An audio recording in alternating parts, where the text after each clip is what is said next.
اس دنیا میں سب سے بہترین دوست نماز ہے، جو خبر میں بھی آپ کا ساتھ دے گی۔ دنیا کے تمام بادشاہوں کا بادشاہ میرا اللہ ہے۔ بس اتنی سی کوشش کیا کریں، کوئی بھی آپ کی وجہ سے اللہ کے آگے نہ روئے۔ بہت پریشان ہوں لیکن مطمئن ہوں کہ اللہ سب دیکھ رہا ہے۔ یا اللہ ان دلوں کو سکون دے جن کا تیرے سوا سننے والا کوئی نہیں۔ میرے مقدر میں بھی لکھ دے وہ طیبہ کی گلیاں، وہ زمزم کا پانی۔ میرا عشق تو خدا ہے۔ یا اللہ میرے ہر انشاءاللہ کو الحمدللہ میں بدل دینا۔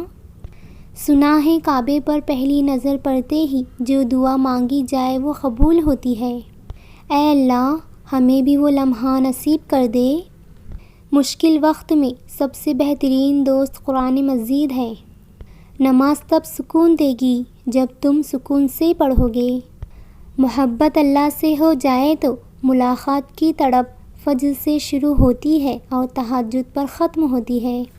تم نہیں جانتے تہجد کی نماز تو خدا سے عشق کی نشانی ہے۔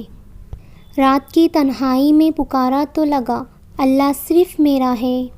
فجر کا سجدہ باقی تمام سجدوں سے پرسکون ہے۔ اگر تم نماز نہیں پڑھتے تو تمہارا اللہ سے شکوہ کرنا بھی نہیں بنتا۔ صبر کا اجر دیر سے ہی صحیح مگر اللہ کی طرف سے بہترین ملتا ہے۔ اللہ تمہیں اندھیرے میں اسی لیے لاتا ہے تاکہ تم روشنی تلاش کرو۔ زندگی سفر ہے اللہ سے اللہ تک کا۔ اللہ پاک خاموش دلوں کی بہت سنتا ہے۔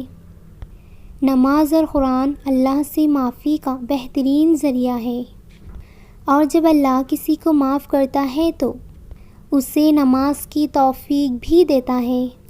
وہ جو رب ہے وہ سب ہے۔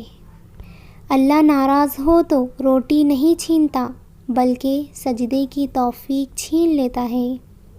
قرآن دل کا سکون ہے اور نماز چہرے کا نور ہے۔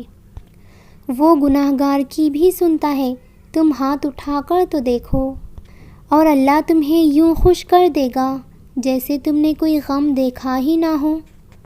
کسی کو دیا گیا ایک آنسو عمر بھر کی عبادت پر پانی پھیر سکتا ہے۔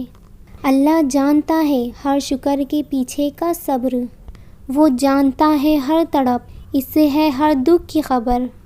سجدے لمبے کیجئے، مشکلیں چھوٹی ہو جائیں گی انشاءاللہ۔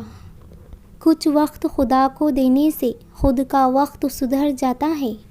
تمہارے خاموش سجدے اور ان کی باتیں اللہ کے یہاں بہت خاص مقام رکھتی ہیں۔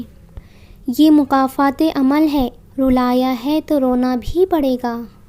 سجدے سے تعلق بناؤ، دنیا داری میں فقط گناہگاروں کی لذت ہے۔